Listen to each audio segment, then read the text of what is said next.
राधे कृष्ण दोस्तों। जो भगवत लीला की कथा श्रवण करते हैं तो उनके मन में ऐसा विशुद्ध भगवत ज्ञान आता है कि जिससे वैराग्य प्राप्त उन्हें हो जाता है और उसी शुद्ध ज्ञान वैराग्य से निशुद्ध प्रेम प्रकट हो जाता है प्रभु के प्रति। लीला स्रोतों के ऊपर माया की इतनी सामर्थ्य नहीं कि वो उन पर विजय प्राप्त कर सके। भले उसमें दोष हो, विकार हो, परंतु वो लीला कथा प्रभु के कथन श्रवण में अनुराग रखता है तो बहुत ही शीघ्र उसे भगवत बुद्धि प्रसाद रूप से प्राप्त होती है। ये तो भगवान का स्वयं वादा है श्रीमद् भागवत गीता जी में। इसलिए भगवान कहते हैं, मदचित्ता मदगत प्राणा बोधयंता परस्परम गदयंती ते माम नित्यम दुष्यंती ते रमयन्ते ते शाम सतत युक्त नाम भजताम प्रीत पूर्वकम तदान बुद्धि योगत्वम एन माम प्रणयंती ते। अर्थात प्रभु स्वयं कहते हैं कि मेरे लीला गायन श्रवण के द्वारा ही प्रभु प्रदत्त बुद्धि से ही माया पे विजय प्राप्त किया जा सकता है, दूसरा कोई अन्य उपाय नहीं है। तथा संतों की वाणी से पता चलता है कि केवल कृपा से ही माया रूपी से संसार को पार पाया जा सकता है।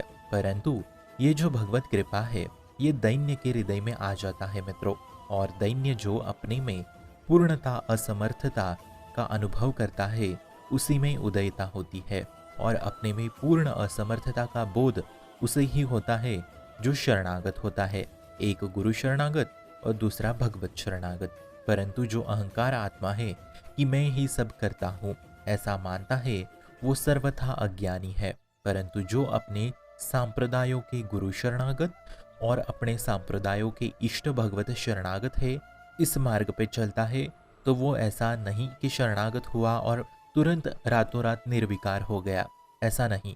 जब हम शरणागत होते हैं तब वचन से, वाणी से, अंग से, क्रिया से शरणागत होते हैं और हृदय से भी शरणागत होना चाहते हैं। फिर भी हमसे विकार जनित क्रियाएं होती जाती है, गंदे आचरण हो जाते हैं, गंदा चिंतन बनता है। ये कोई बड़ी बात नहीं है, ये सब में होता है। गंदी सोच बनती है, तब हमें संशय होता है मित्रों कि शरणागत होने के बावजूद भी ये सब कुछ मेरे साथ हो रहा है, तो मैं क्या सच में शरणागत हो क्या? तो मित्रों, आप पक्का विश्वास कर लीजिए कि वो आपके शरणागति का ही पूरा विधान चल रहा है। आप बिल्कुल घबराइए मत। आपकी 1000 बार सोच आपको गिराएगी, तब असलियत में आपको भीतर शरणागति उतरेगी। ठीक से समझिए ऐसे। मतलब जब आपके विकार आपको घसीट के नीचे गिराते हैं तब आपको बुरा लगेगा, तब आपको दुख होगा कि शरणागत होने के बावजूद भी विकार सता रहे हैं, गंदे आचरण बन रहे हैं। इस बात का जब आपको दुख होगा तब आप असलियत में आर्त भाव से प्रभु को पुकारते हैं कि अब मेरे में कोई सामर्थ्य नहीं। फिर भी इसके बाद हमारी वही दशा रहती है मित्रों। ऐसा नहीं कि रातों रात पुकार लगाई और रातों रात विकार मिट गए, ऐसा नहीं होगा। पुकार लगाने के बाद भी वही दशा बनी रहती है। फिर हम सोचते हैं कि क्या प्रभु में इतना सामर्थ्य नहीं कि वो इन विकारों को तुरंत हर ले। तो आपको बता दूं मित्रों, ये सब प्रभु हर रहे हैं, विश्वास रखिए, उसी समर्थ से हर रहे हैं। तो अब आप कहेंगे कि कैसे हर रहे हैं? अब आप कहेंगे कि हम तो 10 वर्ष से देख रहे हैं कि शरणागत होके भी विकार सता रहे हैं। तो आप विश्वास कर लेना, यदि आप भगवत प्राप्ति का लक्ष्य दृढ़ किए हुए हैं और प्रभु की शरण में है, तो ये ऐसा हुआ जैसे कोई आपको एक ही फोटो, सेम एक फोटो 1,00,000 बार भेजे और आपको वो डिलीट करनी है।